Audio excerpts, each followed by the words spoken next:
So hello everyone, welcome to Triaright. This is Piak 365. Myself Sujit. So in this session, we're trying to understand what is OOPS that's available in Python. Okay. So guys, OOPS stands for Object Oriented Programming Language.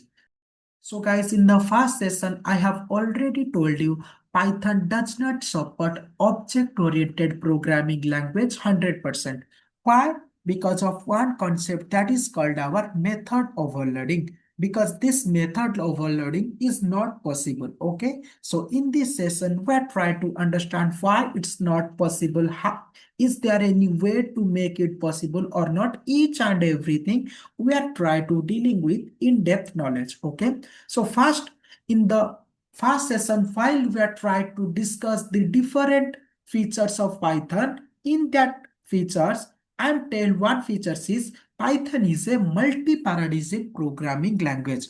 So multi-paradigm means we can write our programming in different approaches. Means we can write our code in functional oriented, then procedural oriented. Now we are trying to write our code in our object oriented programming. Okay. So the first point for this session is Python is a multi-paradigm.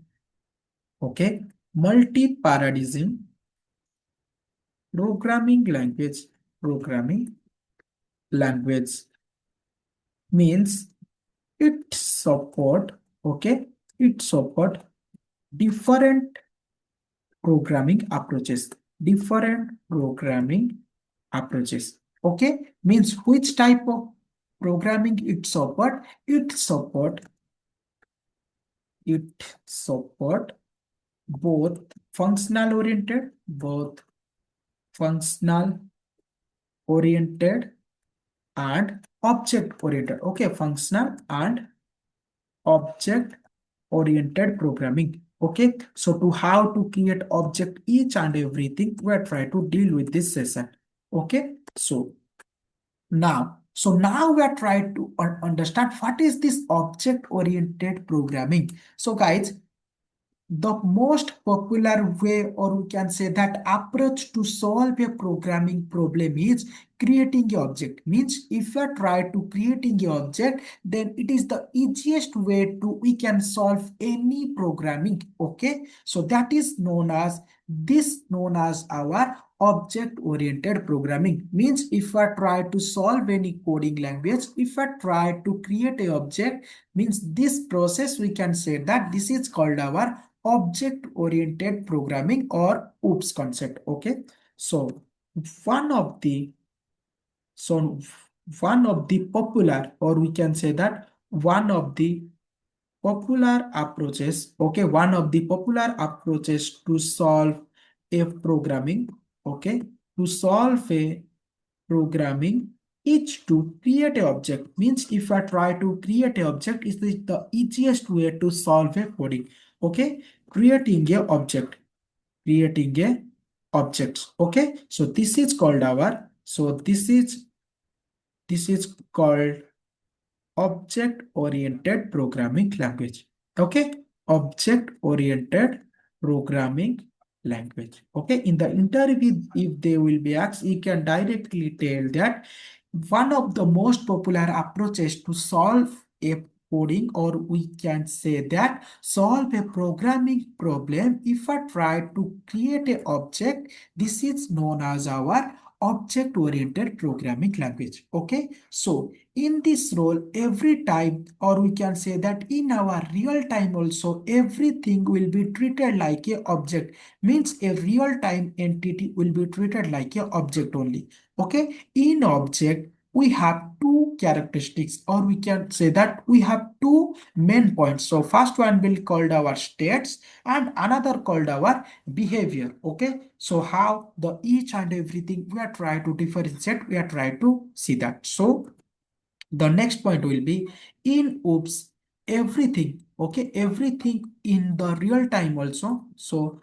everything in real time, everything in real time is treated like a, okay, is treated like a object only. Okay, so guys, what is object? Object is nothing but object is a real-time entity which are states and behavior. Okay, so now we are trying to discuss what is object, each and everything. So make sure that every time if I try to solve a programming approaches, if I try to create a object, this process will be known as our object oriented programming language. Okay, so in OOPS, everything in real time will be treated like a object. Okay, so now we are trying to discuss how to create object, how to create class, what is object, each and everything we are trying to dealing with that. Okay, so now, so this object will be tell that this object have two characteristics. Okay, so object have object have two functionality, or we can say that features. Okay, so features. So what is this? First one called our states and second one called our behavior. Behavior means how it going to happen, each and everything we are trying to see now. Then what is state and what is behavior? So guys, state means property, means what is the property of that particular object have. Okay, properties. And what is behavior? Behavior means our functionality. Okay, so what is functionality that available? So if I try to take a example called our parrot, okay, because parrot is also a real-time object only. So in this parrot, if I try to tell that what is this property we have, so in parrot, if you have addressing a name, or we can say that what is the age of that, what is the color, that this will be treated like a property. Then what is the functionality? Means that parrot, what he can do or what she can do. So in that time, you can tell that he can sing, he can dance, he can doing the jumping also. So this is treated like our behavior, and the state will be tell our properties that are available inside a object. Okay, so now the next point will be, so logically, okay, so logically a object is a combination of, okay, is a combination of states and behavior. Okay, so it is a combination of our state and behaviors. Then to create a object, okay, to create a object, we need a design. We need a design. Okay, in our coding language. Okay, so then every time I just tell that in our object oriented programming, everything will be treated like a class only. Okay, so then what is this class? So class is also a prototype, or we can say that template of an object. Okay, if I try to create a class, you need to first build a design of that object. Okay, so class is a design or prototype of an object. Okay, then from one class, if I try to create a class based on this class, we can create n number of object. Okay, so from one class, okay, from one class we can create, from one class we can create n number of objects. Okay, so this is all about our what is OOPS, then what is object, then what is the different points that are available in object. So now we are trying to dealing with our in Python, how it going to happen, how to create each and everything. Okay, so here also I'm trying to give an example to understand. Okay, suppose a parrot, if you are taking, suppose if I'm taking a parrot, okay, parrot is an object. Suppose if I'm taking, so this parrot, as it has the, so as it has the following, okay, following properties. Okay, what is the property, each and everything we are trying to see now. So means if we are taking the name, the age and the color, so these are the treated like a property of that things. Okay, so properties. So then if I try to see the features, or we can say that functionality, so at that time you can write, okay, so here I need to give some space. Okay, so at that time if I try to see the functionality or the behavior, at that time you can write he can singing, or we can write that he can dancing, singing. Okay, these are the functionality. So now we are trying to see in this coding language how we can create these things using our Python OOPS concept. Okay, so this will be treated like our functionality. Okay, functionality. So how to create object, what is the different type of category to define this object? Now we are trying to see now. So guys, in Python, mainly this object oriented will be divided into two types. Okay, so mainly it divided into,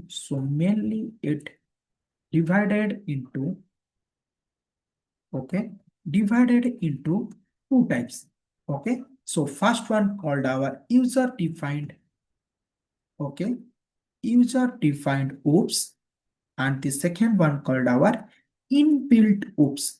Okay, what is this inbuilt OOPS? Means we can now we are trying to see how to create object each and everything, but mainly this OOPS will be divided into two types. First one called our inbuilt OOPS, and the second one called our user defined OOPS.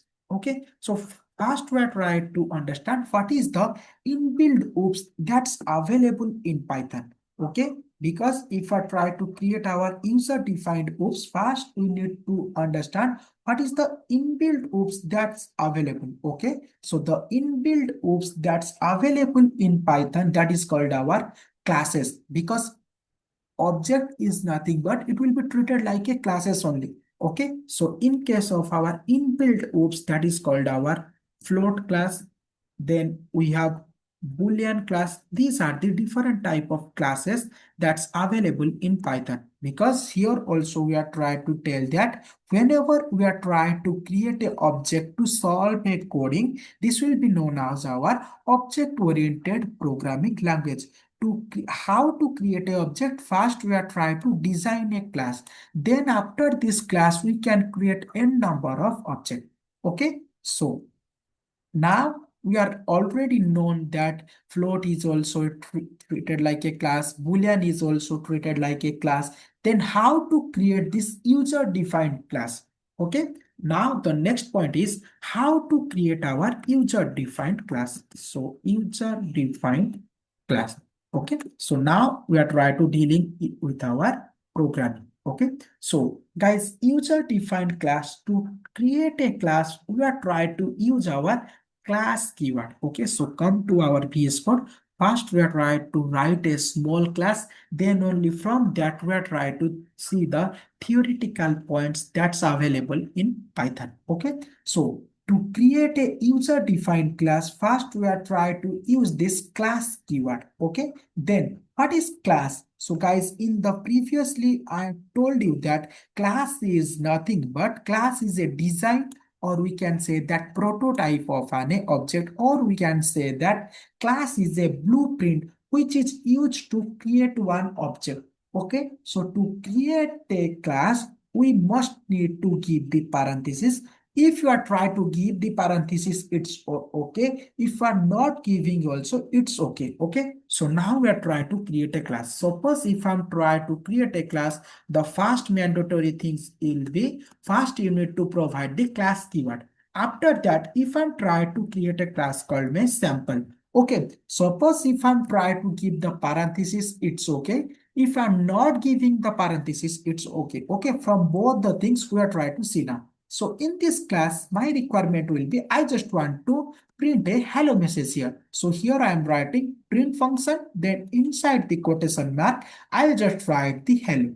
Okay, so after that, I just want to run this one. So just see, if I try to run this one, okay, so as compared to function, if I try to create a function, I just need to call that things, okay? But in this case, if I try to create a class, okay, by the help of our class keyword, then followed by the class name. So guys, make sure that everything, whenever you are trying to write any class name, variable name, each and everything will be followed by our identifier rules. Okay, the three identifiers rules means that no, means this identifier will be containing three rules. This identifier should not start with a digit. It will be not use any keyword. Also, it will be not occupy any special character except our underscore. Okay, so make sure that. So to run a class, you can directly run that things. Means you don't need to call. Okay, suppose guys, if I'm trying to call this one, because in the function, if I'm trying to call this one, it will be give me that particular address of that. So now if I'm trying to print that function, then what is the it will be printing. Suppose if I'm trying to print this one, so it will give me a class called our sample. Okay, means it will be written class main sample. Means it will be written that particular you are already storing a sample variable. Okay, this will be storing a class only. Okay, so the class name will store the address of the particular class. Okay, so here if I'm trying. Suppose if I'm not passing this parenthesis, it's okay or not? Because in the function, if you are not passing the parenthesis, it will be give the error. But in this case, if I try to run this one, it will give me the output. Means while you are passing the argument, then in that case, you need to pass your parenthesis. If you are not passing any argument, so at that time, if you are not giving the parenthesis also, it's okay. So this is the simple example to create a class, or we can run a class. Also, if I try to print the class name also, it will store the address of the class. Here it will be stored that particular thing. So now we try to write the same things. Okay, so user defined class, so it is created by, okay, so it is created by class keyword. Okay, then the next point, so what is class? So class is a blueprint. Okay, so class is a blueprint which is used to, okay, so which is used to create one object. Okay, create one object. If you are passing the parenthesis, it's okay. If you are not passing also, it's okay. So the syntax for this one, first you need to provide the class keyword, then followed by the class name. Okay, now every time you just need to give the indentation. If you are not passing, it will give you the error. Okay, after provide the class name, you need to provide the indentation. This indentation will be taking one tab, or we can say that four spaces. Okay, then the next point, or we can say that the note point one will be, so the note point will be says that, okay, so class name will, so class name will store, class name will store the address of, store the address of the class. Okay, means if I try to print the class name, it will be stored the address of the class. Okay, so these are the different points that's available in case of our user defined class. Okay, so guys, that's all for this session. In the upcoming session, we are trying to dealing with our object, how to create object, each and everything. Okay, so thanks for watching. Try right.